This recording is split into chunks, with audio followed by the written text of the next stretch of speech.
kembali lagi di podcast Monkey Talks bersama dengan Andre dan Akai Wisanggeni. Yes, Akai back in town lagi. Kali ini kita kedatangan tamu yang sangat spesial. Tamu kali ini adalah TKI. Kita bisa mengundang atau menghadirkan seorang TKI di sini yang sedang merantau di negeri orang, dan kebetulan ini teman kita banget ya, bahkan waktu kita masih di Jogja ya kayak. Teman lama kita gitu. Teman lama kita. Dan dia terdampar di ujung dunia. Oke, kita langsung kenalin aja, namanya Edo. Halo Do. Halo Kai, halo Andre. Gimana kabar? Apa? Kabarmu piye? Tambah ireng lah. Mayan. Tapi neng kono kan ora terlalu panas loh. Nah, ini yang pertama klarifikasi. Jadi sebelum bikin masalah klarifikasi dulu. Oke. Kabarku baik. Jadi halo, nama gue Do. Sekarang posisiku ada di Australia. Terus kalau ditanya di sini makin hitam atau enggak, ya lumayan sih, karena di sini iklimnya tropis, jadi nggak kayak di luar negeri. Berarti ya nggak jauh beda sama Indonesia. Nggak jauh beda. Gitu. Jadi buat yang biar punya gambaran aja sih. Kalau ada di luar negeri, di Australia selalu dingin gitu, nggak juga. Di sini panas. Di sana salju nggak sih? Penasaran. Salju itu hanya di yang bagian selatan, jadi yang iklimnya subtropis, jadi kayak Sydney, Melbourne dan sekitarnya yang ke bawah. Kalau yang di di bagian utara iklimnya cenderung tropis. Do, mungkin bisa kamu ceritain Do, kalau kamu bilang tropis dan sama kayak Indonesia tuh sebetulnya persisnya kamu di sebelah mana sih di Australia? Oke, jadi buat ngasih gambaran dulu ya, kenapa bilang di sini tropis. Jadi itu aku udah ada di masuknya, jadi state-nya itu masuknya Queensland, ada di sisi timur, pesisir timur. Kalau dirunut secara garis sih, kita sebenarnya paling dekat itu sama Papua New Guinea, jadi perbatasan. Kota terdekatnya itu yang ada penerbangan direct dari Indonesia, dari Denpasar, itu Cairns. Gitu. Nah, ini sebenarnya nggak kota besar, kota yang bukan kota utama juga. Kalau jarak dari ibu kota Queensland di Brisbane itu masih sekitar 2 jam penerbangan lagi. Nah, aku dari Cairns ini masih perjalanan lagi darat gitu ke kota kecil namanya Mariba, yang terkenal dari sektor industrinya, sektor ekonominya itu dari sektor pertanian. Jadi kenapa mendamparkan diri di sini tempatnya sebagai TKI? Itu di sana itu terus kerjamu ngapa? Soalnya ini kalau kita bicara Australia itu kan gambarannya apa tuh? Kuliah gitu kan. Kuliah benar umum. Terus kerja apa, bisnis di sana gitu. Negara maju gitu ya. Ya, bayangannya pekerjaan yang kantoran. Yes. Atau enggak bisnis. Buka bisnis di Australia. Nah, sekarang kamu tuh sebenarnya ngapain di sana? Jadi gini, aku tuh masuk sini lewat pakai working holiday visa.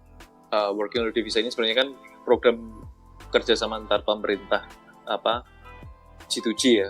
Kalau Indonesia sendiri itu baru dapat working holiday visa ini kalau nggak salah sekitar tahun 2014 atau 2015. Waktu itu kuotanya masih sedikit, masih sekitar 100. Peminatnya juga belum banyak gitu.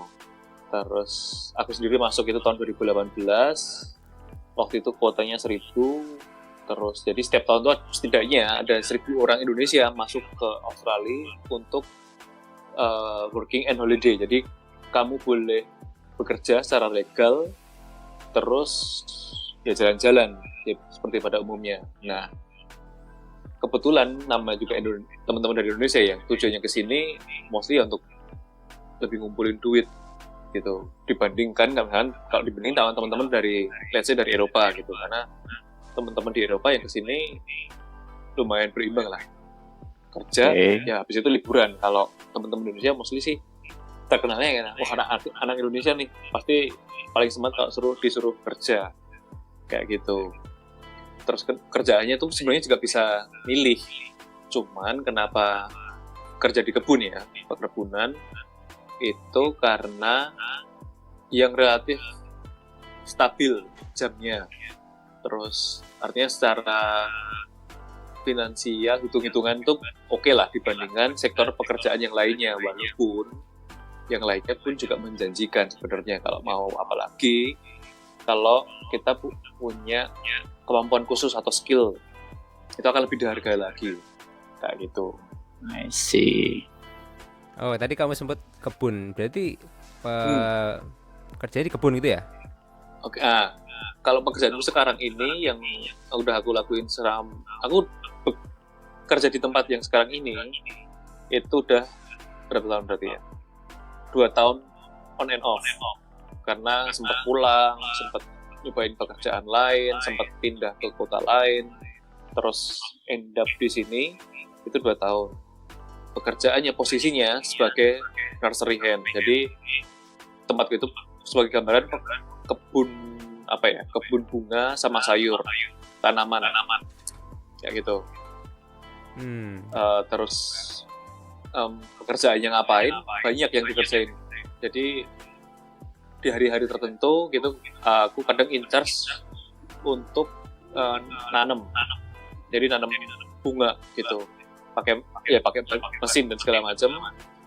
Terus yang kita tanam, kalau kemarin nih kayak waktu pas lockdown itu ini jadi anomali karena sektor yang lainnya turun, di sektor punya gue itu mah justru permintaannya jadi naik karena orang lebih banyak menyempatkan waktu di rumah kan, jadi punya waktu buat berkebun dan segala macam kayak gitu, permintaannya jadi naik. Dalam sehari aku bisa potting itu katakan berapa ya, 15.000 pot sampai 16.000. Potting itu gimana? Ya potting maksudnya nanam bunga di dalam pot gitu. Oke, itu menarik. Sehari bisa 15.000 sampai 16.000 pot. Banyak banget loh itu gini, sekadar gambaran ya.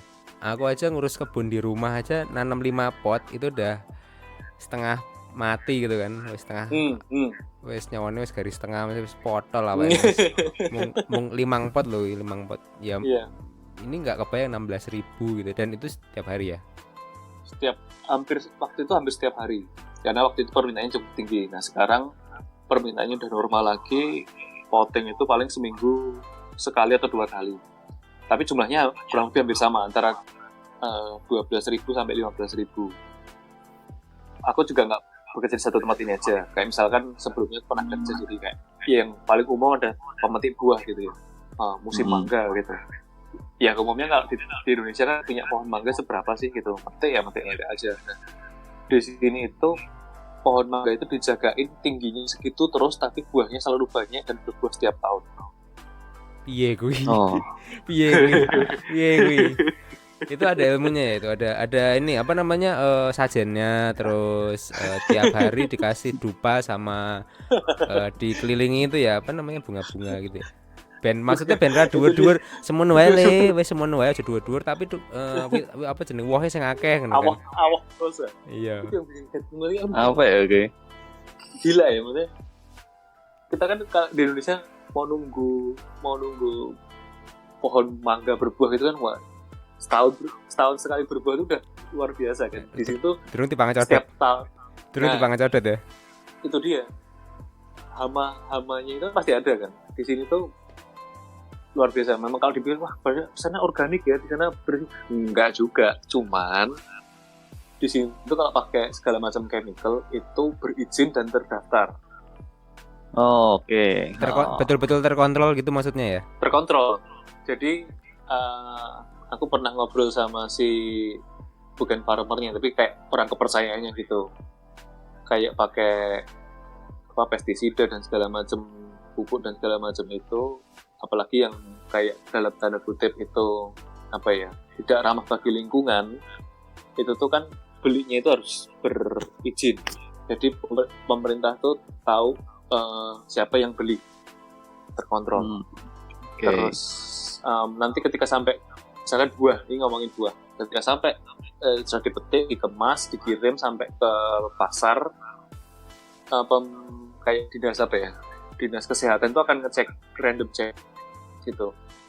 Kalau misalkan di buah atau sayur tersebut ditemuin misalkan ada trace kandungan tertentu misalkan kayak pestisida apa yang dianggap melebihi ambang batas, itu barangnya akan Sita gitu ya. disita, terus perkebunannya paling buruk akan ditutup, di shutdown. Oh, sedetail itu. Sedetail itu, dan bisa ke-track karena ya itu tadi, oh ini barang dari mana? Dari farm ini. Terus akan di cross check kan, kamu pakai apa? Oh, kayak gini, buktinya mana gitu. Kalau ternyata kamu nggak legal beli kayak gini, kamu melebihi ambang batas belinya bahkan. Nah, kan denda itu pasti kemungkinan paling buruk ada di shutdown bisnisnya. Dan Apa ya? izinnya mungkin bisa dicabut kayak gitu. Di sana jadi farmer tuh lebih bergengsi daripada anak startup ya. Nah, Startup. itulah gini, kalau di tempatku di daerah-daerah yang perkebunan kayak gini diberstisius karena ya jadi punya banyak duit gitu loh. Mau ngapain sih gitu, hidup di kayak gini tuh punya tanah, punya akhirnya yang bekerja di kebun sendiri kan, mengelola tanah sendiri kan, punya duit terus ya menikmati hidup gitu loh. Mungkin beda cerita kalau misalkan tinggal di ini ya kota besar gitu, tapi ya itu tadi lebih bergengsi dari startup, bisa dibilang ya iya gitu. Sekarang kasih gambaran. Jadi tempatku kerja itu kan sebenarnya awalnya dari bisnis keluarga. Mereka juga imigran. Oke. Mereka itu aslinya orang New Zealand. Kiwis. Kiwis. Orang di sini bilangnya kiwis. Bener sekali, Andrew tahu nih.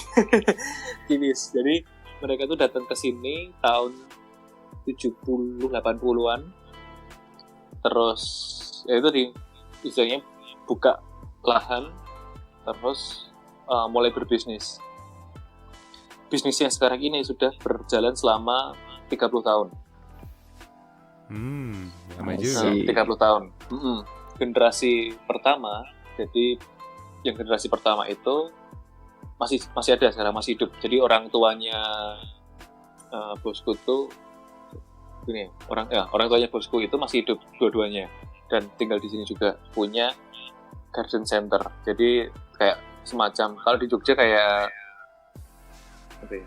Kalau di Indonesia mungkin kayak toko tanaman hias. Pasti. Oh, oke. Pasti. Nah, kayak pasti. minus satu aja. Minus satwa ya. Jelasin pasti itu apa? Pasti apa ya? Pasar apa ya. Pusat Aneka Satwa dan Tanaman Hias Yogyakarta. Iya, Nah. betul. Aneka satwa dan tanaman hias. Itu tanaman hias. Nah, kayak gitu. Terus generasi keduanya bosku ini yang memulai bisnis nursery ini 30 tahun yang lalu. Terus generasi ketiga anaknya yang sekarang in charge itu, yang in charge ini umurnya baru 30. Ya sesuai ya ini, dia memulai bisnis ini ketika Dia lahir. Oh, gitu. Oke, menarik. gitu. Nah sekarang udah kayak dilimpahkan ke anaknya ini, si kakak beradik ini kayak gitu. Nah Ini aku jadi kepikiran, kenapa yang kebayang sama aku adalah Harvest Moon? Iya banget, aku iya. Nah, Aku ya itu bayang dia. Harvest Moon ya, aku gitu ya, Do. Apakah yang di Harvest Moon tuh beneran kamu lakukan, Do? Kamu juga beribik temon di sana enggak, Do? I was. Oh, Oke. Endingnya tetap untuk orang Jogja. Itu dia. piye, Do? Jadi memang itu karena kita tuh kerja di banyak teman-temanku kerja tuh banyak background gitu loh. Selain orang lokal, terus juga sama teman-teman dari backpacker yang dari negara lain gitu ya, banyak. Dan dari situlah yang jadi tahu, kenal kultur negara ini seperti apa, jadi tahu tahu bahasa, misalnya teman-teman dari Amerika Latin gitu, terus teman-teman dari Eropa ya soal kebiasaan-kebiasaan mereka gitu. Nah, di tempat kerjaku ini aku bilang lebih manusiawi dibandingkan tempat kerja yang lain yang pernah aku kerja. Kenapa manusiawi? Karena bosku itu aku merasa dia tuh humanis, nggak pernah yelling, nggak pernah ngomong kasar. Karena di tempat lain yang pernah aku kerja itu mereka rasis sama orang Asia. Oh, oke. Mereka rasis sama orang Asia. Mereka ngomong kasar gitu. F-word itu umum lah. Ngomong F-word gitu umum gitu. Dan kelihatan bedanya treatmentnya ketika mereka ngobrol sama orang kulit putih. Iya. Oke. Gitu. Terus dan itu juga yang pernah aku alamin waktu kerja pertama kali sampai di sini. Kerja pertama kali bosnya tuh wah nyebelin sih, rasis, terus teriak-teriak gitu. Padahal dia juga baru tahu belakangan setelah kerja di situ tuh malah imigran juga dia tuh juga imigran Eropa Timur gitu. Habis kerja ngobrol lah sama temanku yang waktu itu lumayan ya lebih duluan kerja di situ lah. Kenapa kamu ininya gini, kalau kamu diem aja dibilang apa, dia tadi ngata-ngatain terus bilang kasar ya, mikirnya aku ini hari pertama kerja, aku nggak mau cari masalah aja, mikirin gitu ya. Kamu harus, kalau kamu ngerasa nggak nyaman ya kamu bilang gitu. Nah dari situ lah jadi tahu gitu, oh iya. Nah maksudnya di sini tuh ya equal, semuanya harusnya equal, treat equal. Kalau Gitu. ada Oke. ya misal kamu nggak, ya di sini wajar aku nggak suka gitu, orang seneng gitu, aku cabut tengah-tengah kerja, cabut itu ya wajar gitu, tengah-tengah kerja dipecat itu ya wajar. Terus di sini kalau ya itu tadi ada rasisme dan segala macam, selama kita punya bukti, kita lapor, bisa ditindaklanjutin. Maksudnya itu hal serius yang akan di follow up gitu loh, sama kayak komisi apa ya, di situ kayak komisi perlindungan pekerja gitu loh. Disnaker kono ya. Nah kayak disnakernya di sini kayak gitu, itu hal-hal yang cukup serius. Jadi perlakuan racism, terus sexual abuse, sexual assault itu di sini di follow up secara serius. Duh, Gitu. kan ngene, awakmu kan aslinya dudu petani ataupun seorang yang menjalani hidup berkebun ya ning pas ning Yojo ngono kan. Ya kowe cah fisip ngono kan. Cah kampus kan. Itu yang membuatku tuh kehilangan akal. Iki kok iso wong fisip ya tau, cah fisip ora kerja ning media, ora kerja ning perusahaan ngono ya, ning kantoran. Tapi malah milih memetik apa buah di Australia ngono lho. Nek pamane ning restoran ngono masih rada Masih masuk akal. masih masuk lah, masih restoran, kafe, barista kuwi isih kitahnya orang fisip ya ning kono-kono kuwi. Nah, iki metik buah. Kuwi apa sih mau pikir ke, Pak?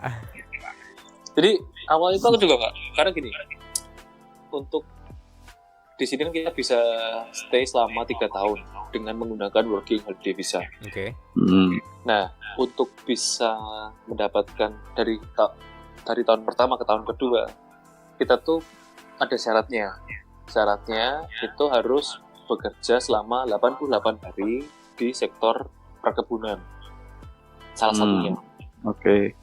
Kita bisa bekerja juga di sektor hospitality, jadi kayak di perhotelan, kafe, restoran gitu. Tapi itu nggak ada di pikiranku waktu pertama kali datang ke sini. Pengen, tapi aku pikirku nanti ya, karena menurut informasi yang aku dapat waktu itu, kalau mau stabil, mau ngejar dapat hari yang bagus ya bekerja di perkebunan gitu. Tantangannya memang pekerjaannya fisik, panas dan segala macam, tapi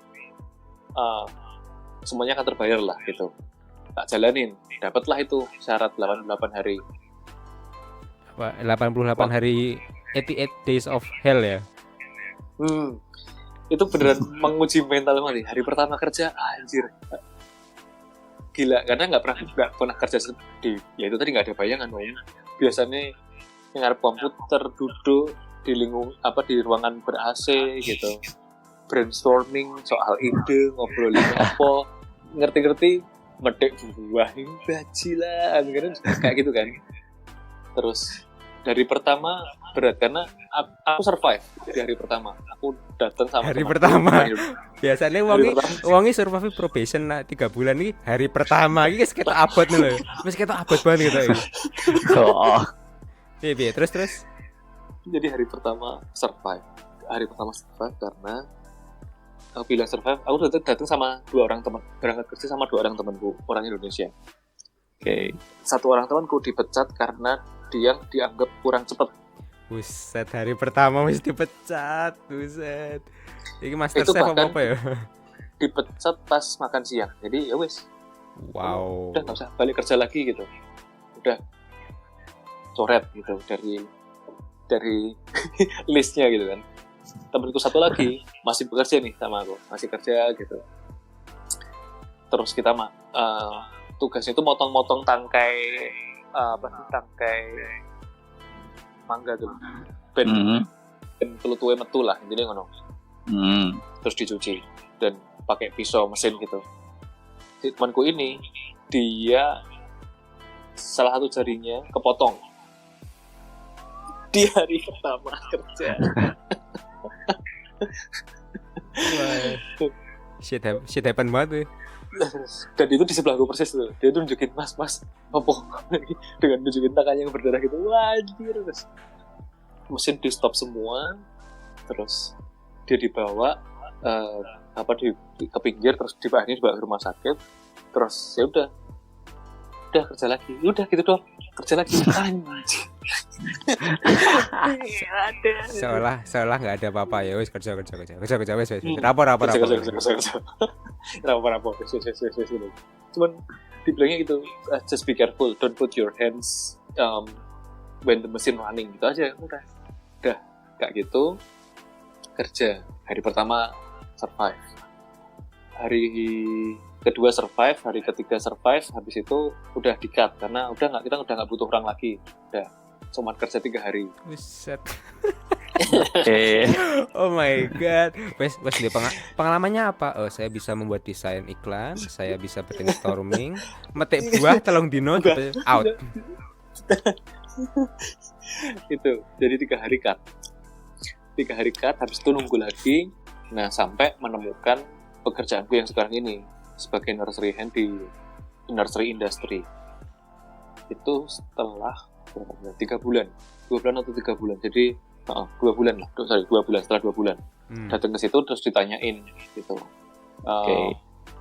Karena aku ngasih CV gitu kan, kayak resume gitu, dia baca, "Kamu lulusan uni." Jadi gini, buat para petani-petani itu, kalau ada orang datang overseas gitu ya, kita lulusan uni gitu tuh mereka amazed gitu loh. Wah gila ya, lulusan uni mau kerja di sini gitu. Kamu nggak pengen kerja?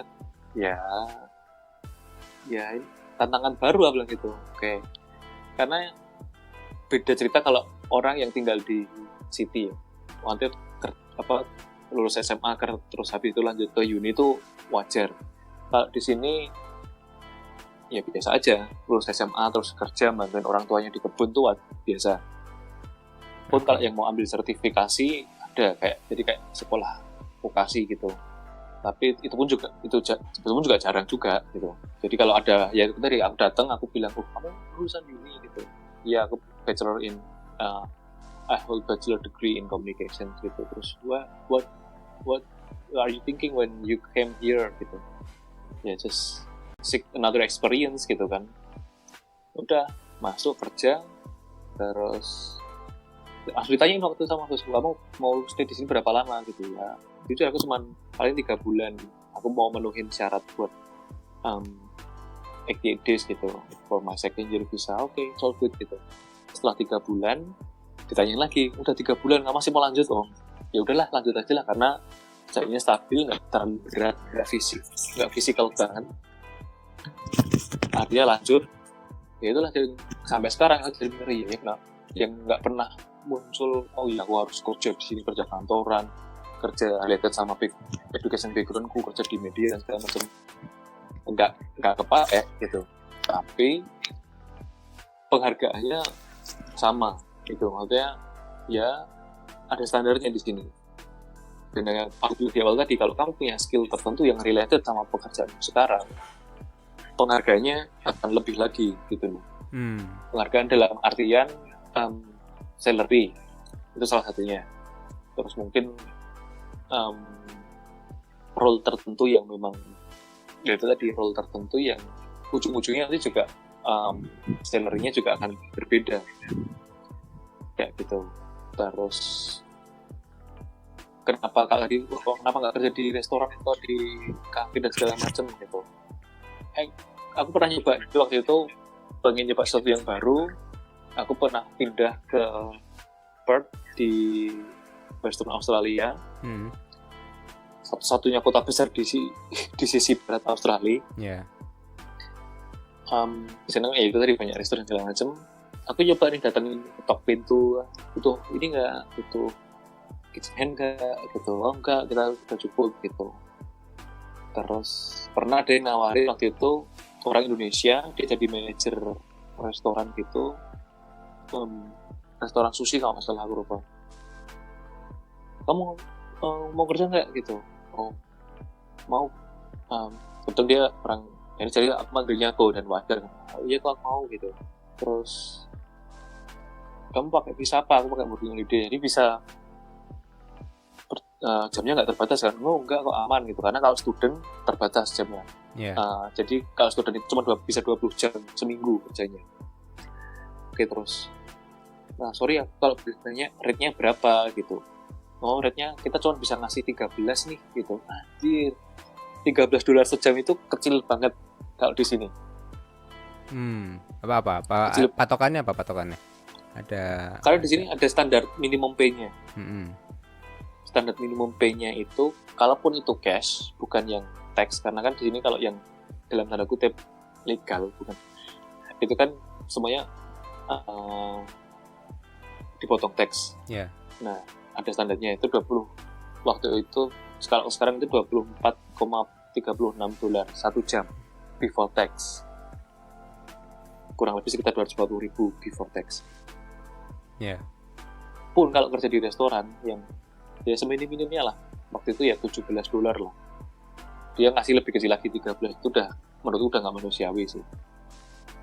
Itu terus untungnya sebelum ke sana aku aku pikir-pikir dulu gitu. It's okay gitu. Kabarin ya sekali saat aku butuh orang gitu. Oke.